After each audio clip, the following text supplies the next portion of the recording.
বিসমিল্লাহির রহমানির রহিম। হে জগতবাসী, যদি এই জগতে কেউ মনে করেন যে আমার জীবনে আমি মানুষের ধন সম্পদ নষ্ট করেছি, আমি অনেক জেনায় লিপ্ত হয়েছি, আমি অনেক পাপ করেছি, এই পাপের কোনো ক্ষমা নেই, এমন যদি মনে হয় যে আপনি জানা অজানা এবং বিভিন্ন পাপ কাজে লিপ্ত হয়েছেন এবং মানুষের ক্ষয়ক্ষতি করেছেন, এবং দেখা যায় মানুষ তো ধনীর থেকে নিয়ে গরিবকে দেয়, অথচ গরিবের সম্পদ নিজে লুটপাট করেছেন এবং নিয়ে আপনি অন্যকে দেখা যায় অনেক ধনীকে নিয়ে আরও ধনী বানিয়েছেন, কিন্তু গরিবের সম্পদ মেরে দিয়েছেন এবং নিজেও আপনি এই সম্পদ থেকে নিজে খেয়েছেন এবং আপনার দেখা গেছে যে আপনার এই সম্পদ থেকেই আপনার ফ্যামিলিকে লালন পালন করেছেন।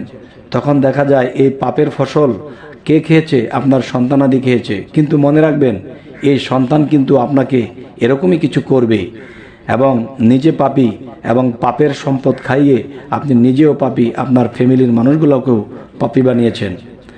এবং এই পৃথিবীর অনেক ধরনের পাপ যদি মনে করেন আমি করে থাকি, তাহলে হয়তো যদি কোনো দিন বিবেক থেকে চোখের পানির সাথে বলে থাকেন এবং স্মরণ হয়ে থাকে যে হে আল্লাহ, আমি জীবন ভরা পাপ করেছি, আমার কি উপায় হবে? আমি মরলে আমার কি উপায় হবে? মানুষ কিন্তু এগুলা পাপ করার সময় ভাবে না, কিন্তু একটা সময়ে স্মরণ হয়। আর সেই স্মরণ যদি কেউ ধরে রাখতে পারে, আর যখন আল্লাহর একটি নাম আছে সেই নামটি যদি জপনা করতে পারে, তাহলে আস্তে আস্তে তার খারাপ দিকটা ছুটে যাবে এবং ভালো পথে সে রওনা হবে। তখন কি হবে? তখন দেখা যায় আল্লাহর তরফ হইতে সাহায্য আসিবে। আর সেই নামটি কিভাবে এবং কোন নিয়মে জপতে হবে? সেই নামটি হলো ইয়া আফু ওয়াউ। সেই নামটি হলো ইয়া আফু ওয়াউ। এই নামটি ইয়া আফু ওয়াউ, এই নামটি আমি স্ক্রিনে লিখে দিচ্ছি, আপনারা সেখান থেকে দেখে নেবেন। অনেক সময় কথার ভাষায় বোঝা যায় না যে বানানটা কী হবে। তবে হ্যাঁ, আরও একটি বিষয় হলো, মানুষের জীবনে অনেকবার দেখা যায় মানুষ পাপ করার পরে কখনো কখনো জীবনে কোনো দৃশ্য, জীবনের কোনো ঘটনা দেখে এবং সেই ঘটনাটি জ্ঞান করে তখন বিবেক নাড়া দেয়। বিবেক নাড়া দিয়ে বিবেকের সাথে কথা হয় যে হে পাপী, তুই কি করলি? সারাটা জীবন পাপ করেছিস, তুই বাঁচবি কয়দিন? তুই মরে গেলে কি হিসাব দেবি? এরকম তার বিবেক থেকে যখন জাগতে থাকে, তখন তার চোখে দিয়ে জর জর করে পানি পড়তে থাকে আর বলে যে হে আল্লাহ, জীবনে এত পাপ করেছি, এত পাপের সম্পদ গড়িয়েছি, এখন কি করব? তখন এর পাশাপাশি কিছু সম্পদ গরিব মিসকিনকে দিয়ে দিবেন এবং যাদের সম্পদ আপনি আত্মসাৎ করেছিলেন তাদেরকে কিছু সম্পদ দিয়ে তাদের কাছে ক্ষমা চেয়ে নেবেন। এর ফাঁকে জীবনে বহু খুচরা পাপও আছে। সেই পাপ হতে মুক্ত হতে হলে আপনারা আল্লাহর এই নামের সাহায্য নিন, ইয়া আফু ওয়াউ।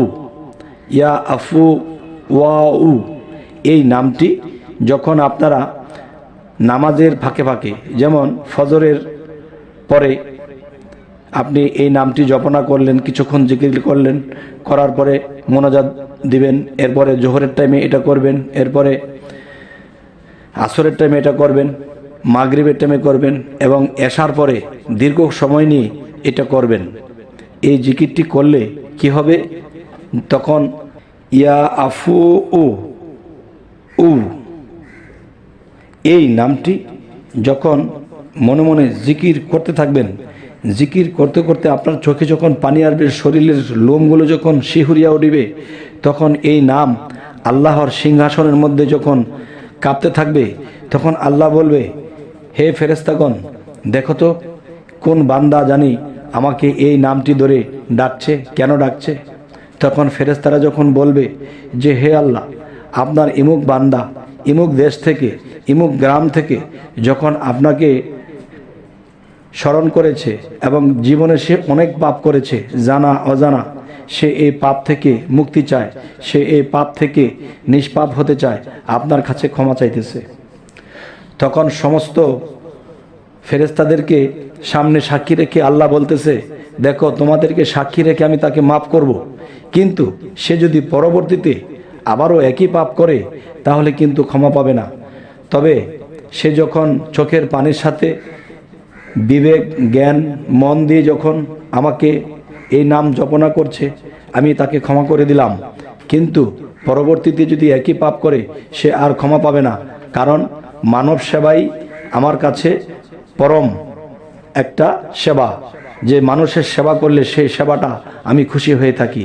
আর সে জায়গায় সে মানুষের ক্ষতি করেছে, মানুষের এই বিভিন্ন পাপে লিপ্ত হয়েছে।